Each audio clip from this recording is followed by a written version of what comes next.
What's up, everybody? This is your boy Knockbear. I got my shades on. You know what it's time for. I think I'm gonna call these review shades or something along those lines. But anyways, it's time for a nice new review, and I'm going to be reviewing the great game, just like Blackbear said, the beast of the game, Monster Hunter Tri. But I'm not just gonna call it beast of the game and just give it a 10. So. I'm pretty sure it doesn't deserve a 10. It deserves lower for some flaws that it has. There's some probably big flaws that it has. But let's get on to it. Alright, the graphics of the game are pretty good. Really good. Very well detailed. Every monster are very well detailed. I haven't beaten every monster yet, so don't by the time I probably do finish all the monsters, it'll probably be like the middle of next year. Because first of all, there's going to be a whole bunch of games coming out then, and I can't just dedicate all my time to just this game. All my game time to just this game. No. But I still give this a pretty decent review for what I played. I played online and played everything. But graphics are very nice. Not just because it's for a Wii game, just not. Well, you can say for a Wii game on the side of the technical standpoint of the system, but it is a very nicely detailed, well-made game. Lighting's nice. The armor of the hunters is very nicely detailed. It's a very nicely graphical game, but that's not the biggest part of the game because it barely adds that much to it. So moving on. This game doesn't have that much of a story. You just play a hunter who's just trying to make it big time in the hunting gig. That's pretty much it. But this game is clearly not made for a story. It's almost like Super Mario Galaxy 2, which I will make a review on next time. But I doubt that this game was made for the story, and it really doesn't matter. The story is minimal and it's fine. So don't worry about there not being a huge story. But I know Psycho, you like your story, so that may upset you a little bit. But no, it doesn't to me. But the biggest part about this game is coming up in the next segment. Moving on. Gameplay. The biggest part of this game, and also can be a smaller part.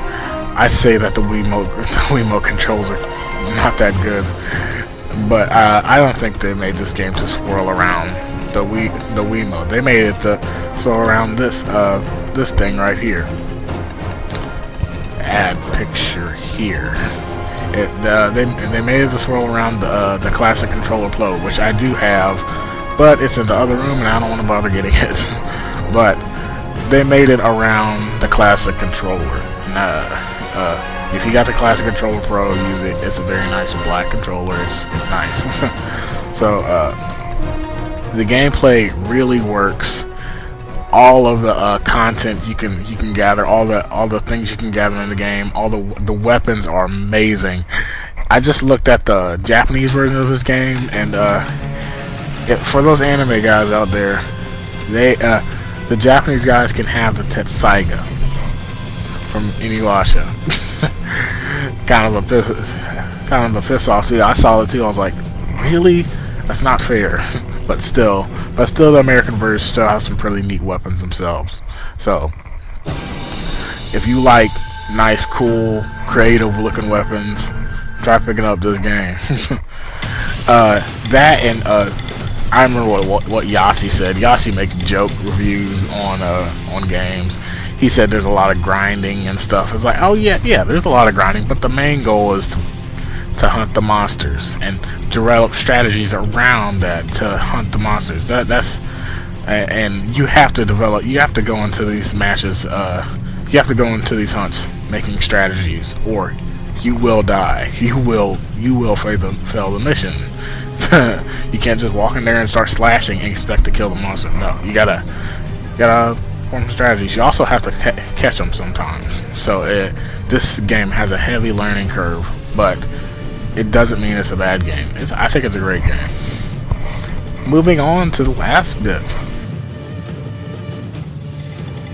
This game has tremendous replay value. You will be playing this game for probably months and months and months and months and months to come. You're going to be putting a lot of hours into this game, unless it's not your kind of game. But as far as replay value goes, hundreds of hours. Even if you play single player, I wouldn't replay the single player over and again. It's just that single player takes a long time to finish. But when that's done, jump online, play with your friends. WeSpeak works. It works fine. I use it myself. Virtually no friend codes. There is an ID code. I think it's a 6-digit ID, 6-digit ID with numbers or letters, and you can swap that online with anybody you meet online. But you have to be online. You can't send somebody who's offline a friend request. That's kind of a bad thing. If you want to get up with your friends, just make sure you get with your friends, be on there at the same time, sign each other up, boom, your friends. Doesn't take that much. Whoever sends the friend request and they approve it, that's it. Just one friend request. Not both don't have to add each other, unlike the original Wii friend codes. But that's to me, all the third-party companies need to take note of this game's online, because this is how online on the Wii needs to be done. Seriously, FPS, MMO, it doesn't matter on the Wii. RTS, it doesn't matter what kind of game is released on the Wii. If it has online play, this is the way it needs to be done. Now, the thing about WeSpeak, the Nintendo rule is still invoked that you have to be friends in order to use WeSpeak. But I can understand that. I can still understand that. But they've severely reduced the pain of friend codes. Just the Capcom ID. Just like I had gone online with Black Baron. We both had each other. That was it. No exchanging of friend codes. I didn't have to manually input anything. Same thing goes Fat Serotom. I think that's his name. I'm sorry if I got it wrong. It's easy. Easy as 1, 2, 3, guys.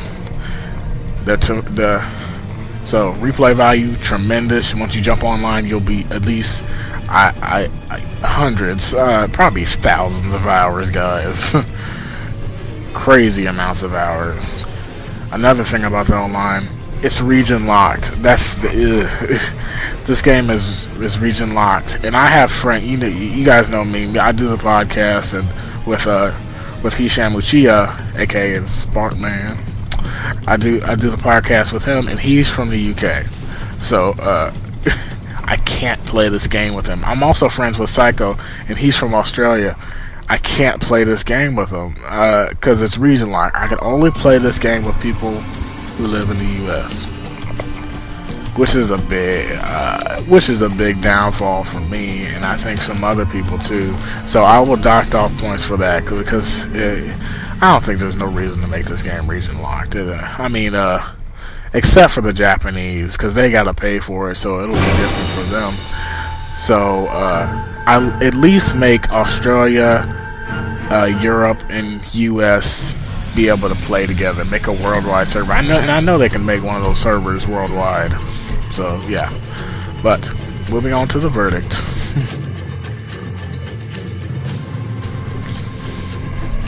The verdict is, in conclusion, I think it's a pretty good game, great game. You